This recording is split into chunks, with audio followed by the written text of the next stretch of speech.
President হইতে বাধা দেওয়া, নাকি অখণ্ড ভারতের অংশ হইয়া নামাজ পড়ার জন্য লাথি খাওয়া, গরুর মাংস বহন করার অপরাধে গণপিটুনি খাইয়া মরে যাওয়া, বা জোর কইরা গেরুয়াপন্থীদের হাতে পইরা জয় শ্রীরাম বলতে বাধ্য হওয়া, কোনটা? আপনারা কোন পথে হাঁটবেন ভেবে দেখবেন। আর একটা উদাহরণ দিই, ইন্ডিয়ার সংখ্যালঘুদের জন্য পাকিস্তান হয়েছিল। জি, পাকিস্তান মুসলমানদের জন্য না, ভারতের সংখ্যালঘুদের সুরক্ষার জন্য হয়েছিল। শুধু মুসলমানদের জন্য না, দলিত হিন্দুদের জন্য পাকিস্তান হয়েছিল। শুধু জিন্না না, মুসলিম লীগ না, যোগেন মন্ডলের লড়াইয়ের ফল ছিল পাকিস্তান। যোগেন মন্ডলকে পাকিস্তানে থাকতে দেওয়া হয় নাই, কারণ পাকিস্তান একান্ত মুসলমানদের রাষ্ট্র হয়ে উঠতে চাইছিল। পাকিস্তানের রাষ্ট্র তাতে দুর্বল হয়েছে না শক্তিশালী হয়েছে? দুর্বল হয়েছে। এতই দুর্বল হয়েছে যে পাকিস্তান ভেঙে গেছে। পাকিস্তান ভেঙে লাভ হয়েছে মুসলমানদের? হয় নাই। বাংলাদেশকে নিয়ে এমন বাড়াবাড়ি করলে বাংলাদেশের অস্তিত্ব সংকটে পড়বে, আমি আগেই কয়ে দিলাম, তাই সাবধান।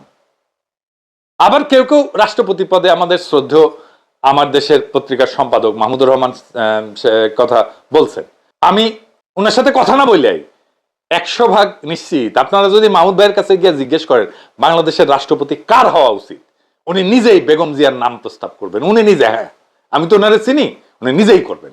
সুতরাং এই কথাটাই অবান্তর। আর কিছু দিল্লি দাস কচু খেতি বেগম জিয়াকে রাষ্ট্রপতি প্রস্তাব করার জন্য আমাকে গাল বন্ধ করেছে, কারণ এই প্রস্তাব বাংলাদেশে ভারতের দালালদের জন্য একটা ভয়াবহ দুঃসংবাদ।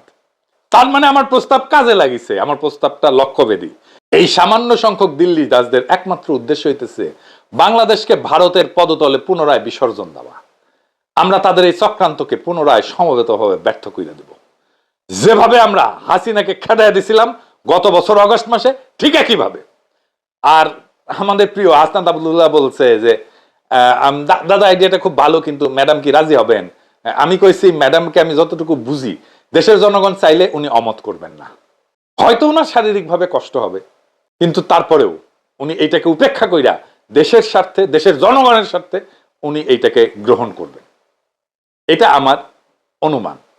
বাংলাদেশ এখন এমন এক সন্ধিক্ষণে দাঁড়ায়, একদিকে আছে দিল্লির পদচুম্বনকারী দালালদের উত্তরাধিকার, যাদের কাছে ক্ষমতা মানে দাসত্ব, গণতন্ত্র মানে নির্দেশনা, আর নেতৃত্ব মানে পায়ে হাত দিয়া কদমবুসি করা। আর অন্যদিকে আছে এক নতুন সম্ভাবনার দিগন্ত, যেখানে রাষ্ট্রপতি হবেন সেই নারী যিনি রাজপথে কখনো হাঁটছেন, কারাগারে কখনো থাকছেন, কিন্তু কখনো মাথা নোয়ান নাই, যিনি আপসহীন, স্বপ্নদ্রষ্টা, প্রতিকূল সময়ে থাকছেন জনগণের পাশে।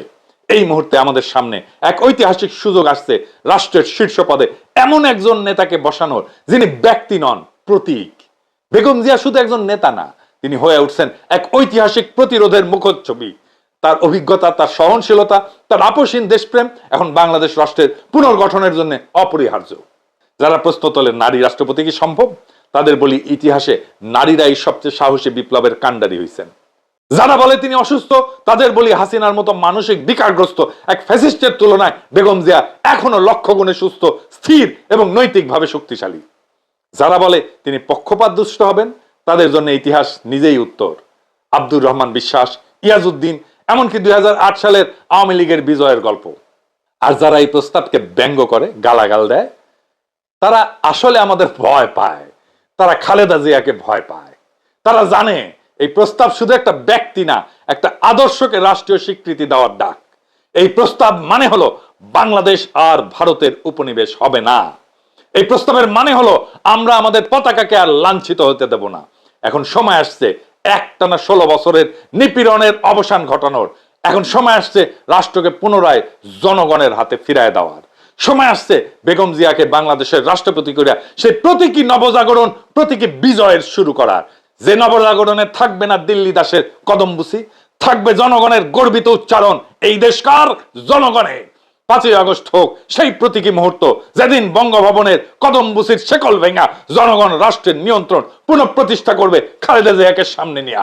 জয় হোক স্বাধীনতার, জয় হোক বিপ্লবের, জয় হোক আত্মমর্যাদার, জয় হোক নতুন বাংলাদেশ গড়ার সাহসী উদ্যোগের। ইনকিলাব জিন্দাবাদ।